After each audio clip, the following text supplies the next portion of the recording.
Can you see my screen? Yeah, okay, we can see your screen now, so I'm going to put myself on mute. And like I say, if anyone's got any questions, please reach out and we'll field those as we go. So looking forward to having you both, and please start when you're ready. Great, thanks a lot. Thanks for the invite, Simon, and hello everyone. So my name is Guillaume, and today with Pushpak, we're going to present the work we are doing in the computational pathology team of the Cognitive Healthcare and Life Sciences group at IBM Research in Zurich. So we'll be presenting our work on histocartography, entity graph representations, and models in computational pathology.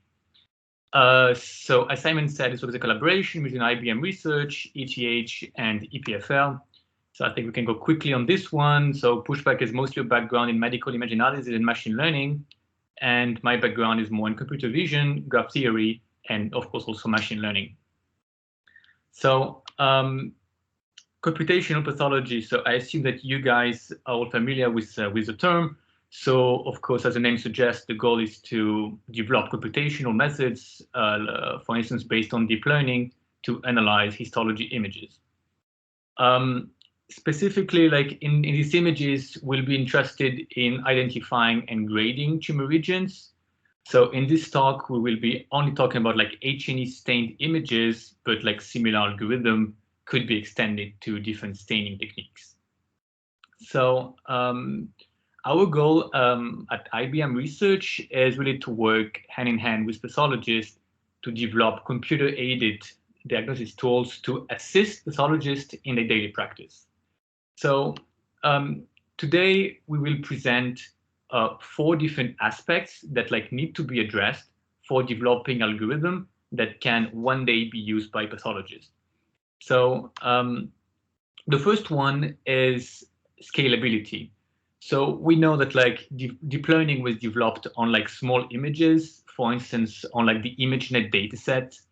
And when we try to scale to pathology images, like whole slide images, these are like much larger, and they can be as large as like 100,000 pixels, 700,000 pixels at 40x.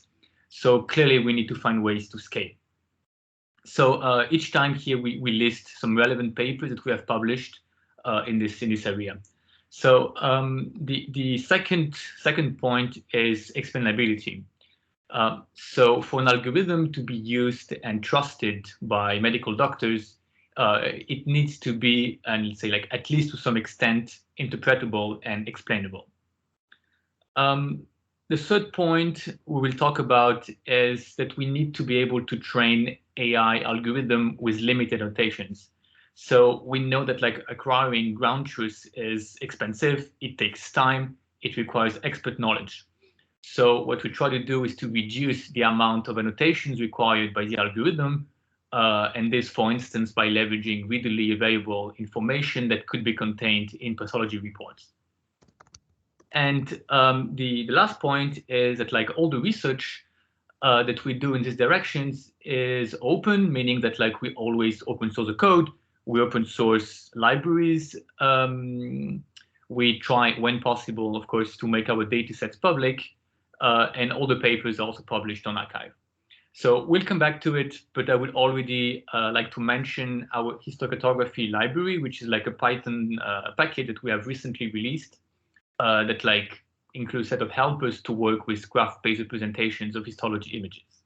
And second thing is like our Brax dataset, which is like a large cohort of annotated tumor regions and whole slides that we have created for breast cancer subtyping. So at the core of these pillars is this paradigm shift where like instead of analyzing the image at the pixel level, we first transform it into what we call an entity graph that represents the different entities from the tissue along with the way they interact with each other. So the first question is, why would we use graphs to represent images instead of, like using conventional methods like pixel-based methods? So we can take a look at like how these approaches operate for modeling an histology image. So usually we'll be using CNNs, so convolutional neural networks, and because the image is too large to be directly fed to a neural network, a set of fixed size patches are extracted from the image before being individually processed by a CNN to extract patch embeddings. Then like our set of like patch embeddings will be aggregated to generate an image level embedding that is like further used to classify the image. So this is like, of course, a really simplistic view and really high level. Like many approaches were proposed with more complex setups, but like this remained like a good overview. So following this kind of approach, let's say like it has like several limitations.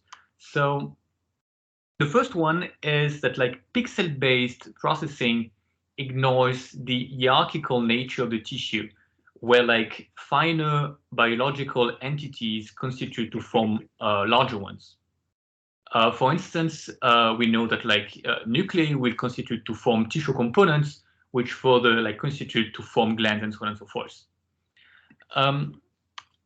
The second point is that like the CNN approaches are limited to finding the optimal patch size and resolution to include enough context information for the task we want to address. So this trade-off between context and resolution can lead to either like missing important context information or basically increasing the computational complexity of the algorithm. The third point is that like tissue samples in the end, they can have an arbitrary shape and size.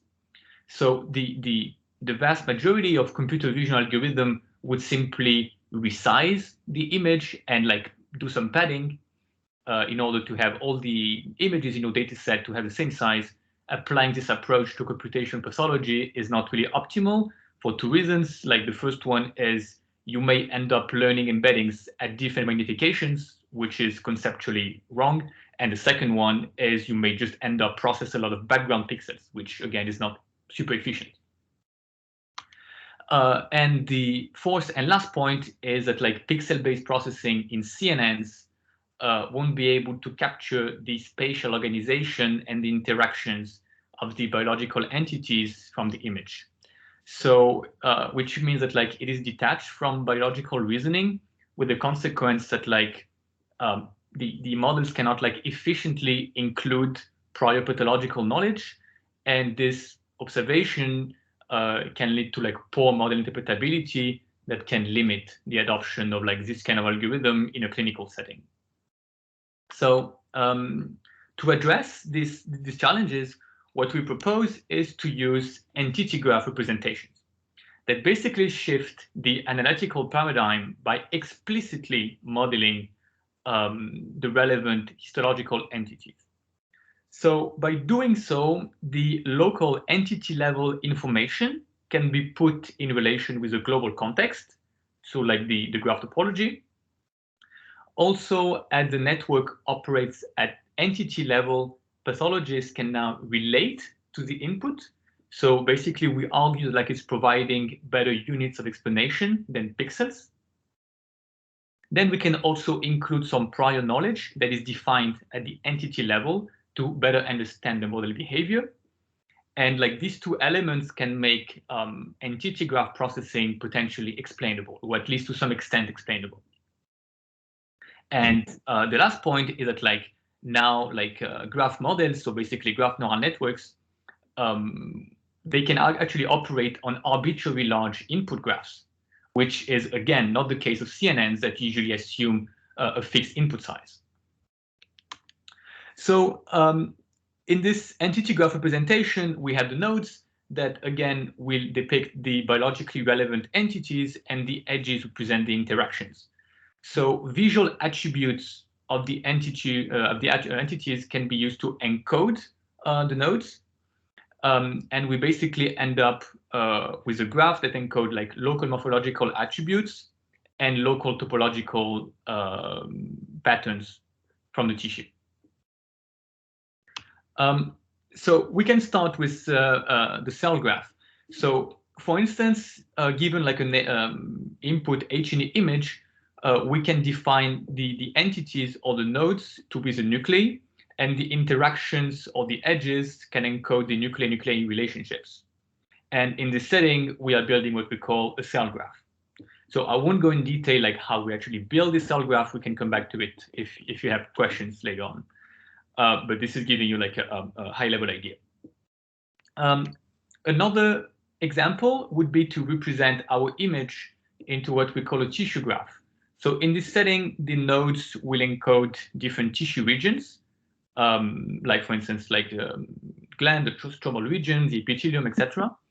And as before, the edges will encode the interactions between all these different tissue regions. And this kind of representation scales pretty well, and we are able to directly process whole slide images. And we will show an example later on where we have applied this at whole slide level. So that's like another way of analyzing or like representing the tissue. Guillaume? Yes? If I can just ask you a question. So you said that you might open up the floor to questions at the end about how you actually define the graph. But I think, especially for our group, it would be interesting to maybe ask a few questions about that. So you have certain graphs in biology, for example, you have molecules where that graph is known beforehand.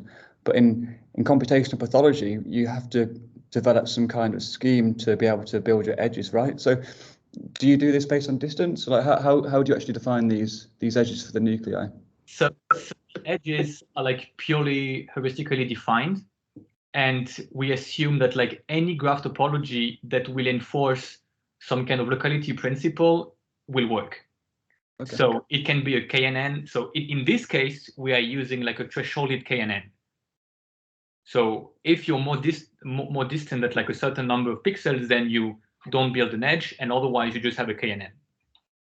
Right. Okay. Have you tried different approaches, or have you just found? Yeah, we have tried. I mean, in the end, you can define like 3, 4, 5 different strategies, and our conclusion is as long as you're able to enforce this locality principle, they will all like behave in the same way, as long as you're consistent, of course, between the train and test set. But okay, great. So we have one more question. Yeah, thank you for the presentation. I'm really enjoying it. So can you please tell me about the largest size in terms of number of nodes, the graphs that you've used for your images? I'll show you the data we're using for this work in like 2 minutes, but to give you an idea, the cell graph that we have trained on this dataset, which is like the BReAst dataset, it can, I think, maximum is like around 6,000-7,000 nodes. And graph neural networks can, yeah, they can scale pretty well. Up to 10,000 nodes is really not an issue. Then, of course, it depends how many graphs you have. So in this case, we were like working with 4,000 samples. Mm-hmm. On average, a sample is composed of roughly like 2,000 nodes. Okay, maybe you'd want to answer this question at the end, but I guess the natural next question would be, whole cell images can contain potentially millions of nuclei. So how would you deal with that? Would you do it on a patch-based basis, like a graph per patch, and then aggregate the results, or would you do something else to be able to deal with those large graphs? Yeah, I mean, it's kind of like what we argue, that like if you want to directly process at whole slide level, then using the cell graph is maybe not the best approach, and rather like using a tissue graph that can scale to a whole slide. And like we will show you, like in like Pushpak will present you a paper like where we managed to directly process the whole slide that is like in this way. But like, yeah, again, cell graph, it can work really well if you have like tumor regions, I don't know, of like 5,000 pixels, 10,000 pixels, it would work. But whole slides, maybe I wouldn't do that. Okay, thank you. Okay, so we have the cell graph, we have this tissue graph, and then like from these two elements, we can define what we call the HACT representation that consists of like 3 components. So like, again, the cell graph that captures like the low level cell morphology and topology, this tissue graph that is going to capture like more high level information. And then we can define what we call cell to tissue hierarchies that are basically encoding the relative spatial distribution of cells with respect to tissue. And given like this HACT representation, we can build a neural network called the HACT-Net that basically consists of like two graph neural networks, one operating at cell level, one operating at tissue level. So again, if you have questions about exactly how it's implemented, we can discuss it later on. But like, yeah, high level idea is to have two graph neural networks. And if you don't really know what a GNN is, really quickly, what is important to know is that like GNN is a neural network that was designed to learn from graph structure data, and that like they work in analogous fashion to CNNs, where basically the node embeddings are iteratively updated to contextualize the representation. So we just like stack different GNN layers. Exactly, you would do the same in CNNs. And in this work, we are using one type of GNN that is called like PNA, which is like stands for like principal neighborhood aggregation, which is supposed to be like it's one of the state-of-the-art GNNs today. So that's for the modeling part. So as I was mentioning before, we try to do open research. So we have recently published a new data set for breast carcinoma subtyping. So it includes roughly 4,500 tumor regions that are annotated in 7 cancer subtypes. So this data set is called Brax. And as I was mentioning before, the image size will vary from like 500 times 500 pixels up to like 5K times 5K. And to quickly show you how the data look like, this is the variability that we encounter in the Brax data set for the DCIS category. So DCIS stands for ductal carcinoma in situ, which is a tumor subtype that has like a large probability to evolve into invasive breast cancer. So it's really important to properly identify them. And when looking at the variability, we said like they really vary in terms of like tumor size, staining, tumor architecture. Like the data set also includes like some preparation artifacts, etc. And this kind of variability seems to be aligned with like what a doctor has to deal with in his like daily practice. And like many data sets are sometimes a bit like oversimplifying the problem, leading to claims that do not obviously reflect the actual state of the research. So we hope that like this data set is a bit closer to what doctors actually have to deal with. So here we can present a set of results by training Hacknet on this Brax data set. So what we showed is that like with our framework is like utilizing the complementary information from both the cell and the tissue graph. And I think what is really interesting is like we acquired annotations from like 3 independent pathologists. And what we observed is like our framework provides overall better performance on this data set. Then also what we did is like we tried to interpret which entities in the graph are used by the network to perform the classification. So here we're using some kind of GradCam algorithm applied to graphs.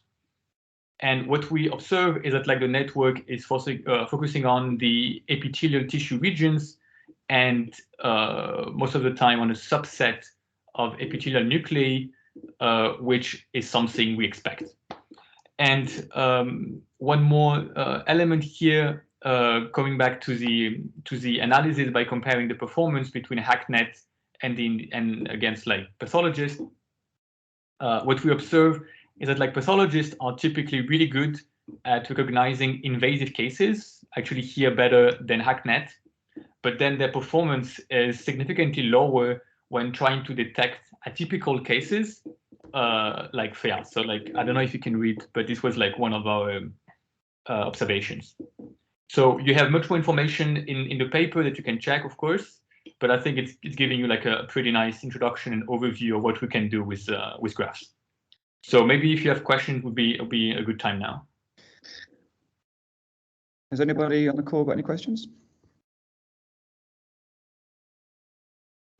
Well, I've got one question. So it's quite interesting how you're combining the graph level representation from your tissue level graph and your cell level graph. I'm just trying to understand how you actually concatenate that, because you're essentially building a representation for each node, right? But then the nodes might not be necessarily aligned. In fact, your graphs are going to be very much different. So how exactly are you doing that concatenation? So we are using this cell to tissue hierarchy that I was mentioning. So basically, you take the cell graph, you have your GNN, you build node embeddings, then you aggregate all the cells that belong to the same tissue component, you aggregate them, for instance, with a sum operator, and then you concatenate this low-level cell representation to the input of your tissue GNN.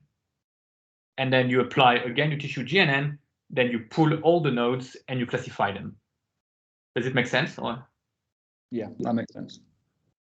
We have another question. I have a question on this slide. So you use an LSTM, I see in there. Yeah. So wouldn't this be essentially order independent? So an LSTM would be essentially weighted, averaging these outputs in a weighted manner. That's what it would be doing, I assume.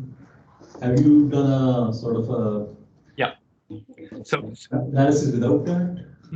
So here maybe like to specify, like the LSTM is used as a jumping knowledge strategy, which is like the observation that quite often you obtain better performance on GNNs by using all the intermediate node representations at the end of each layer. So imagine you have like 4 GNN layers. After each layer, you will just like get the node embeddings. Then you would feed this to an LSTM, and then this will be like your final node embeddings.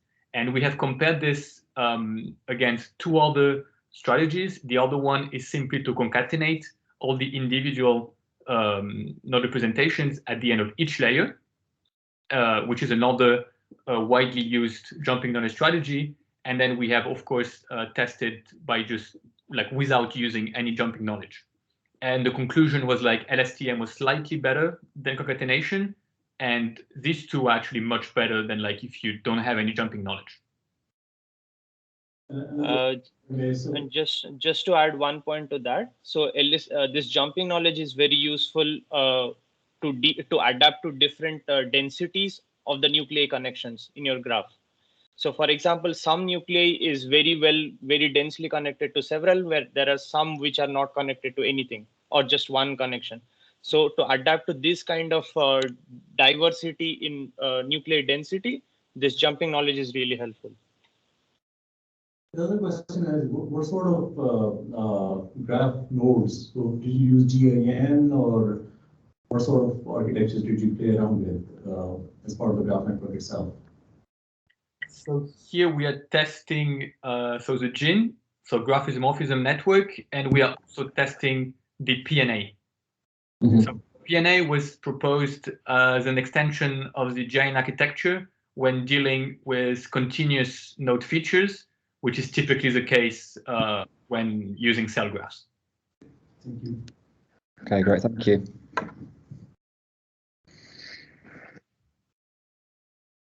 So yeah, maybe Pushpak, you can take over with the second part if you can start sharing your screen.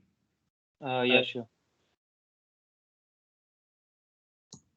Just a second.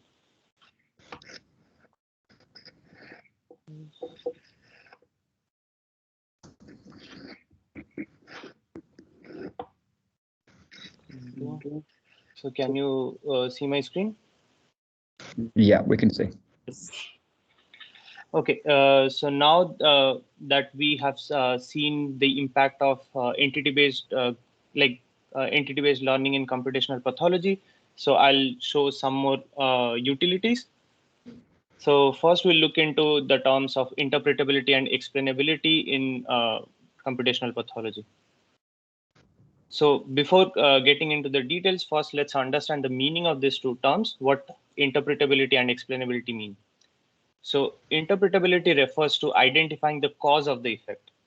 In our context, the effect is the model classification, and the cause is a relevant subset of the input, which are the, let's say, subset of nuclei in the image. So the objective is to identify the subset of the input that actually drives the classification by the model. So on the other hand, explainability goes one step further to understand this cause. That is, whether the highlighted subset actually aligns with our prior knowledge about the effect. So the subset or explanation is considered good, or the entity set of the subset of nuclei, let's say in an image that we have identified, it's called good, if the properties of this subset align with our prior knowledge. So in our context, in this image, if you see the subset of can be the set of nuclei which are more localized compared to the pixel-based interpretability methods, which is good. And explainability goes one step further to analyze the properties or characteristics of this nuclei and to see if they actually match with what pathologists want to see for a specific diagnosis. Now, to understand these things in our context, so we'll keep it simple and just focus on the cell graph based models, not the hierarchical or the tissue models. And to reiterate, we focus on the nuclei as entities, build the cell graph representation, and then process by the cell GNN to map the cell graphs to respective class. To identify the relevant subset of entities or the nuclei in the cell graph that actually drives the classification, we proposed a perturbation-based interpreter. So the interpreter posed the subset identification task as an optimization problem, which iteratively prunes nodes in the graph while still retaining the same model prediction. And the pruning actually stops when either we reach a minimum number of nodes in our final explanation, or when the model prediction actually changes. And at this point, we obtain the most compact relevant explanation. Pushpak. Yes. So I know in some approaches, so I'm not sure whether you're showing GNN explainer here, but you're also getting a compact representation of the features. Is that also what you're highlighting here? Yes, this is an extension of GNN explainer. So GNN explainer actually prunes the node level features, but in our case, we just prune the nodes. Oh, okay, right. Okay. Yeah, and also the GNN explainer is applied to, I remember, chemical compounds, but in our case, it's, let's say, there are some difference in both the domains of chemical compounds and, let's say, cell graphs. So that's why we focus on deleting the nodes, not the edges, and some other modifications. But it's very much inspired by that. Yeah, it might also be interesting to do the exact opposite. For sure, it would be great to see the compact graph representation, but let's say, for example, we have a large bank of features and we want to identify which of those features are contributing. For example, when we're doing feature selection using something like random forest or whichever method you want to use, but it might be interesting as well to use a feature pruning method to understand what features are contributing at the end. What do you think about that? Yeah, certainly. So if you see in a cell graph, there are so many nodes that actually do not drive the prediction. So the interpretation can be at two levels. So first is identifying the important set of nodes, and then identifying the important properties of those particular nodes. So you can apply, let's say, two levels of pruning. Great. I think we have one more question. I think it's also important to mention that the node features are not always interpretable. Like if you use deep features, which is the case in this work, I'm not sure how useful it is to know that the feature number 32 of a ResNet network is actually an important one. Like, yeah, what can you get out of that? Yeah. And this is only useful when you have handcrafted features in the nodes only, but that also compromises a lot with your performance. Yeah, that makes perfect sense. But maybe that means that we need to use better, stronger interpretable features rather than your classic morphological features. Yes. Maybe second order features incorporating different types of nuclei rather than just assuming all nuclei belong to one class. Yeah, exactly. I think we have one more question. I just wanted to ask, or rather understand, so you're using cellular level morphological features, correct? Is that all the features you use right now? Sorry, I couldn't hear the last part. Are those the only type of features you use? I still couldn't hear. Guillaume, can you answer? I could not hear actually. I'll repeat the question. So a question was asked that basically wanted to know more details about the types of features that you used. Was a mix of handcrafted and deep level features? Okay. Yeah, so we actually experimented in the previous HACT paper with handcrafted features and let's say pre-trained ImageNet model-based features. And we can, so for the handcrafted, we went with something like 60 features and then did a feature selection. So finally, we ended up having something like 24 or some number of features plus the spatial features, not just the morphology, but spatial in terms of the normalized XY coordinate of each of the node. And for the ResNet based features, we used, let's say, ResNet 34 to extract 5 12-dimensional feature, plus we, let's say, appended the spatial features, like which we used before as well. And the ResNet based features were, let's say, the improvement in performance was nearly like 10% or so, 10-15%. Just one more follow-up on that. Did you try like removing the graph structure, just taking in the nodes and just getting rid of the edges and see what performance you got with just that? No, we didn't do that, but we did the other way around, like removing the morphological features and just analyzing the topology. That means in each node, you just have its XY coordinates. So with the topology, we had some decent performance. With morphology, we had another set of performance, and with the combination, it was better. But of course, we didn't try with by removing the topology itself. Okay, thank you. Okay, so I can move ahead. So we evaluated the cell graph interpreter for 3 different scenarios in the order of increasing the task complexity. We see that the accuracy actually goes down as the task complexity increases, which is expected. And when we look at the percentages of nodes and edges reduction, we see that there is a significant fraction of entities are removed while still resulting the same performance. And as the task complexity is increased, more entities are retained, which means that information from more entities are required to perform difficult tasks. Now let's look at some qualitative examples for a DCI sample. We can see that the explanations are much smaller than the original cell graph. And interestingly, the explanations are consistent across different scenarios of tasks like 2 class, 3 class, or 5 class. They just do not move haphazardly. And on comparing the nuclei level annotations from a pathologist, we see that the model focuses on the tumorous epithelial nuclei while discarding the lymphocytes and stromal and atypical nuclei, which actually aligns with our prior knowledge about DCI's diagnosis. So at this stage, the interpretability part is done. We have identified the important subset of nuclei, but we can also go one step further to develop the explainability part, which pathologists can directly understand. So to do that, so we obtained the first we obtained the pathological prior from the pathologist in terms of different essential nuclei properties that they look into for certain diagnosis. And in this case, they provided us a list of, let's say, size, shape, chromatin density, etc., to characterize different tumor regions. And from this interpretability step, we have already identified the relevant subset of nuclei.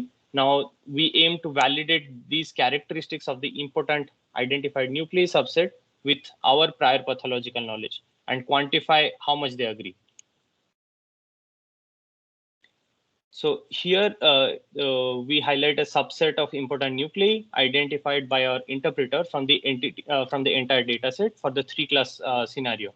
We can notice that there is a significant difference in the properties of the nuclei for different classes. Next, this table actually indicates the list of considered nuclei properties and their expected behavior for the individual classes, which is specified by a pathologist. And to quantify this metrics, the pathologist provided us the importance of these nuclei level properties to classify each pair of classes. Then we extract the same properties for the identified nuclei and analyze how important are these properties to separate each pair of classes. For example, here we see that the size is a better property of the nuclei compared to chromaticity for separating the classes. Then we compute the correlation between the pathologist provided importance and the class separability due to, let's say, computed in the previous from the previous histograms. We can see that the properties of the identified nucleus have good correlation with pathologist for benign versus malignant and atypical versus malignant classification. Whereas for the third type, which is benign versus atypical, we do not have a good correlation. And we can reason this with the model performance, and we kind of concluded that the if you have a poor classification performance, then the agreement will be different, which means that your network is looking at something different compared to what actually should be looked at. And we also extended this framework to rank the different kinds of nuclear level properties and compare other kinds of interpreters as well. So for example, when we wanted to compare different interpreters, here we can see the output results for the same set of images for different classes from 4 different interpreters. And we can see that there is some consistency between the explanations provided by each of the interpreter, but they actually are not the same. So we can it's not feasible to qualitatively compare all these interpreters for the entire data set to say which one provides us more reliable interpretation. So that's where our quantitative metric comes into play, where we can finally have one single number to say that, okay, which explainer provides us more reliable explanations. And I won't go much into the details. And so if you want to know more, please check our CVBR paper on quantifying graph explainers in digital pathology. So are there any questions, or I can move to the next section? Does anybody have any questions? I think you can continue, please, Pushpak. Okay. So now the next part is how we can deal with lack of annotations in computational pathology problems. And in this work, we aim to segment Gleason patterns in whole slide prostate needle biopsies. So this is where we actually also test the scalability of the graph-based techniques to whole slide images. Now to perform the task of Gleason segmentation, we can use different types of annotations. First one is complete pixel level annotations, where we have each pixel level pixels annotated by pathologists. The second one is incomplete scribbles. And the third one can be inexact image level annotations. In our case, it can be the Gleason score, which just indicates the worst and the second worst tumor regions in a whole slide. And we call it inexact because you see that the Gleason score only shows the worst and second worst, not all the tumor types present in the image. For example, we have the benign regions and grade 3 regions, which are not shown by the Gleason score. And the underlying scales display the cost and availability of the annotations. For example, complete annotations obviously require exhaustive effort from pathologists, whereas inexact annotations can be readily acquired from clinical reports. And considering these 2 constraints in the real world scenario, we aim to use both inexact labels and incomplete labels if available to perform this Gleason pattern segmentation task. So first step is the tissue graph construction from the whole slide image. And then the second step is processing it by a GNN. And to build the tissue graph, first we perform stain normalization, which is a standard step in computational pathology workflow. Then we extract superpixels that serve as the nodes of the graph. Then we take a patch around each superpixel and extract features using a pre-trained CNN. To build the graph topology, we use region adjacency heuristics, where we assume that every node only interacts with its immediate neighbors. And that's how we build the graph topology. And finally, we combine the node features and the topology to construct the tissue graph. Just to ask, sorry, if you can go Yes. to the previous slide, thank you. Can you just reiterate how exactly you're using the incomplete the incomplete annotation here? I'm guessing it's something to do with how the loss is calculated. So yeah, how the processing happens, I will explain in the next slide. Okay. But to build the graph, if you want, then only in the annotated area, you have the labels assigned to the nodes, but not in the others. Right. So it's like it's a semi-supervised setting. Yeah. Okay, makes sense. And can you also explain what state normalization method you use here, please? So in this one, we used Vahadane algorithm. Okay. Yeah. Okay, But thank you. you can also try Mashenko or anything. So that I didn't try for this particular task, but from previous experiments, there was not a huge difference in performance. Right. And did you try without state normalization? How come you actually use state normalization here? So no, in this one, we since we are exploring for the first time to scale this method to a graph level, we try, like to a whole slide level, we tried to be very like safe. Okay. So we didn't play with the state normalization or without. Do you think it's more important, especially for things like superpixel identification, where you're looking? I'm guessing this is done on the RGB space, is it? Yeah, that's actually a good point. Yes, that's true, because if you have so the superpixels we extracted, so there are some handcrafted thresholds in between to, let's say, merge neighboring superpixels that have very similar color distribution to create more semantically meaningful superpixels or tissue components. And for those scenarios, if we have different stainings, then the thresholds won't work. Right. Thanks, Pushpak. Yeah, and now we are also working on to, let's say, remove this handcrafted way of creating the superpixels with this, let's say, hardbound thresholds, rather going in a more, let's say, automatic way. So yeah, but it's still under process. Okay, so once we have this graph representation, then we build our SegGini algorithm to segment the Gleason patterns and use both inexact and incomplete labels. So the tissue graph is so the tissue graph is first fed to a GNN to contextualize the node level features, and then there is a graph head and a node head. So the graph head uses the image level inexact labels to perform the segmentation. So first, it aggregates all the node level features to come up with a graph level feature representation, which is classified by an MLP. And then we have feature attribution algorithm to highlight which node contributes to the class prediction. And in our case, we used the interpretability technique of graph gradcam from before to identify the, let's say, node importances. And if you take the argmax over all the classes, then you can assign a label to each of the node, and finally you can get your segmentation mask. And for the node head, it's pretty straightforward because you have labels assigned to a subset of the nodes, and you just have to classify them directly. And when you have both inexact and incomplete labels, in our setup, we trained both the things together, but use the prediction from the node head because it's more reliable compared to feature attribution approaches.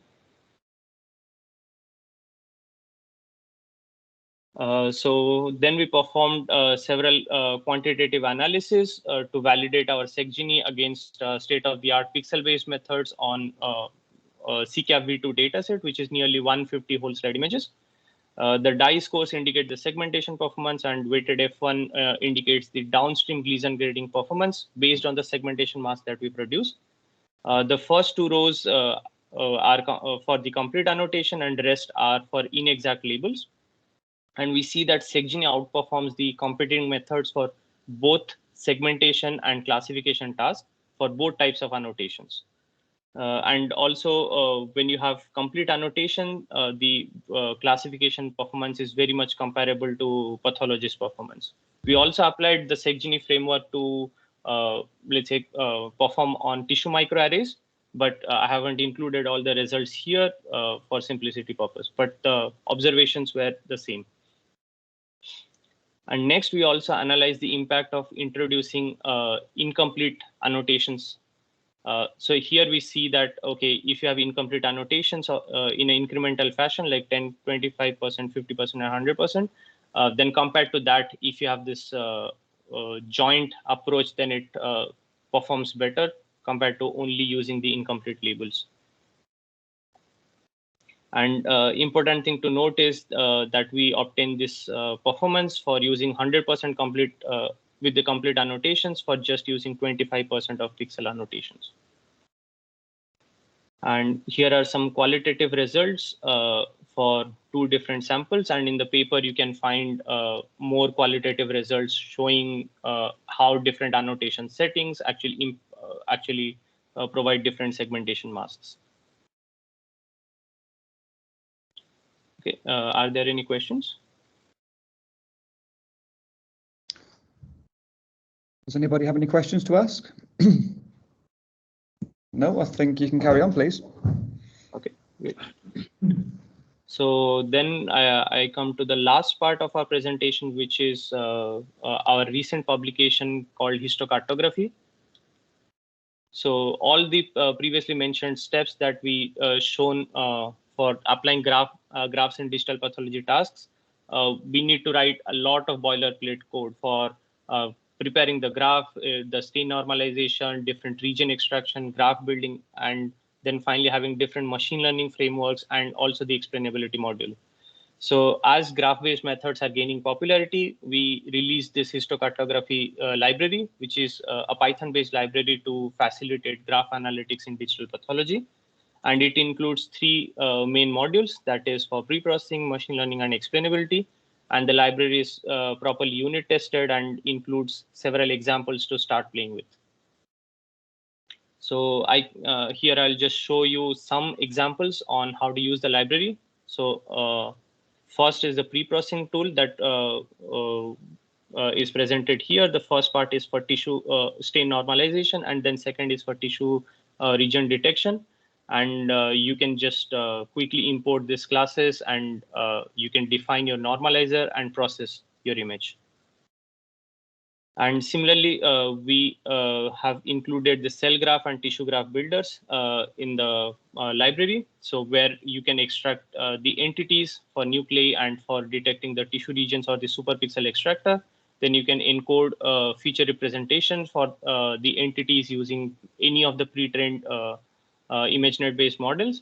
And then we build the graphs, and finally, we end up having our graph representation.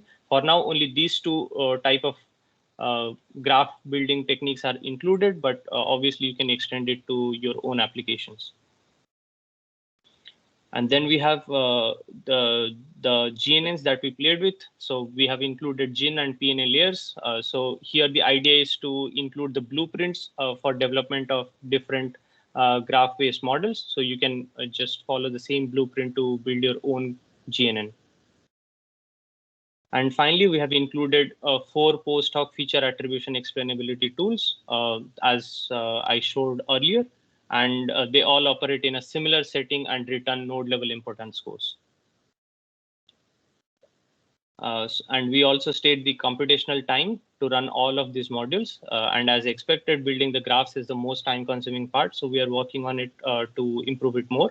And especially for the tissue graph design, it takes some significant amount of time to build to detect the superpixels, and rest all steps are quite fast. And once you have the graph, the build graph, then processing them with a GNN is quite fast. And we also build all our publications, which Guillaume showed earlier, and the same ones are listed here again. So around the HistoCartography library, so one can look into them to get inspired and build their own applications. And so just to highlight, so we have submitted an ESEB challenge this time for breast tumor image classification on the whole slide images, which is an extension of the Brax dataset for atypical classification with annotations for the tumor regions and also for the whole slide. So we are still waiting for the result. So just stay tuned and participate if you are interested. And with that, I would like to thank you all for your attention, and would be happy to answer if you have any questions. Thanks. Thank you. Brilliant presentations. Thank you both. Yeah, maybe a few more questions. We've got around 5 minutes for questions if you guys are still available. So HistoCartography. So it's a real nice movement to be able to allow people to use graph-based models, right? So we really appreciate your work for that. So how modular is the code. So say, for example, some of us want to use it, but we want to apply, let's say, GraphSage-based models to work with our data. How easy is that? So, as I showed earlier, there are 3 main modules. So you can see 3 different folder structures for each of the module, and you can just plug in your any GNN layer into that just by following the same blueprint of GIN or PNN. So it will be fairly straightforward, and then you just modify the config to choose whichever layer you want to use. Keeping in mind like some small requirements. The first one is, of course, that you use PyTorch, and second one is all the graph-related modules are built around the DGL library. So we don't have support for PyTorch geometry. So I don't know which one you guys are using, but we opted for DGL like 4 years ago. So now we just stick with this one 3 years ago. Okay. So there's also another popular one, right? PyTorch geometric. Yeah, exactly. Yeah. So you guys have had experience with DGL. So you think this is the way to go? Would you recommend using this? I like DGL because first of all, I think it's easier to install. Okay. Yeah. Which you know, like it's and in the end, from what I understood, like PyTorch geometry, they provide more layers, but I really like the API of DGL. So I don't know. I think in the end, both. I mean, if you want to, if you don't want to implement fancy GNNs, you just want to use like GraphSage or GIN or PNA. I mean, any will work really well. I mean. Okay. And do you have tips for contributing? Do you allow contributors to contribute to HistoCartography? Yeah, sure. It's totally something you guys can do. So I think the easiest is just like you open a pull request, and then there's like a couple of unit tests. I mean, to pass, and like then we can check the code to ensure that like there is like a unified way of like we use PEP8 in the library. But yeah, sure. Contributions are welcome. Okay, great. Anybody? How about, so you mentioned using, so you said ResNet-based features. I'm guessing they're ImageNet features, are they? Yeah. So Dolphin ImageNet features. So have you tried using, let's say, contrastive learning-based features or something? Because I know there was a recent paper by, well, it was in Faisal Mahmood's group, and they showed that using contrastive learning-based features significantly outperformed the ImageNet-based features. I think we have tried like features based on the VAE, and it was not so successful. But we haven't tried with any contrastive or self-supervised approach. For sure, yeah, that will be the next thing to look into. And yeah. But the main challenge in developing all this stuff is the identification of the entities. So in our case, for example, to detect the nuclei, we used your model of HoverNet. And when you release your pre-trained weights, it was super great for us. And for the tissue graph, we didn't have any supervised approach. So we went with the superpixels. But let's say if you want to extend to detecting glands or create a gland graph, then you need to use a gland detection algorithm. So it's kind of, let's say, a combination of several different digital pathology tasks to first create the graph, which is the main painstaking point. Yeah, I guess that's the most time consuming part of it as well, isn't it? Once you get the graph, the GNN itself is quite quick, isn't it? Yeah, it's super fast. I mean, in the end, you work with like really compressed representations. So of course, it's fast to train, which in a way is good, because you just have to do the processing once, and then you can try many hyperparameters. But then, yeah, you need to do the work of getting the graphs. Yeah, exactly. So maybe a final question, unless anybody's got one question before. Let's wait a few seconds in case. Anybody? No, so a final question.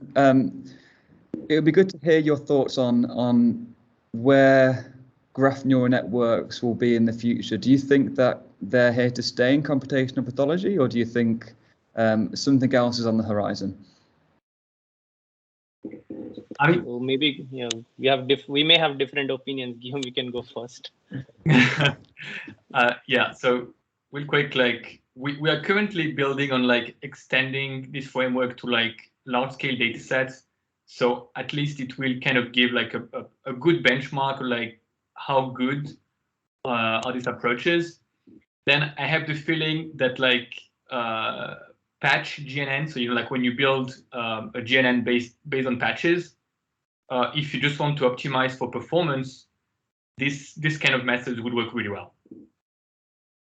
If you want to have explainability, segmentation, then probably this is not the way to go. But if you just want to optimize for classification, I'm pretty sure patch GNNs are better than like any MIL approach, like CLAM or something like that.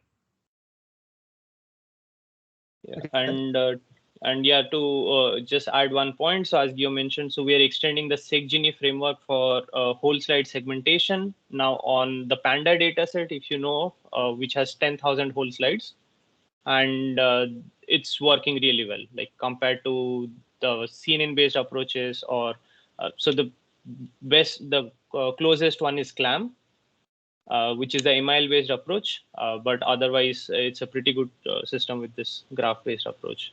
And and my thoughts are, yes, the graphs are going to stay because they're way more flexible compared to pixel-based approaches. So just we have to identify how we can build a meaningful graph for a specific task. Just one question, if I may. So what do you think are the limitations of graph neural networks in this?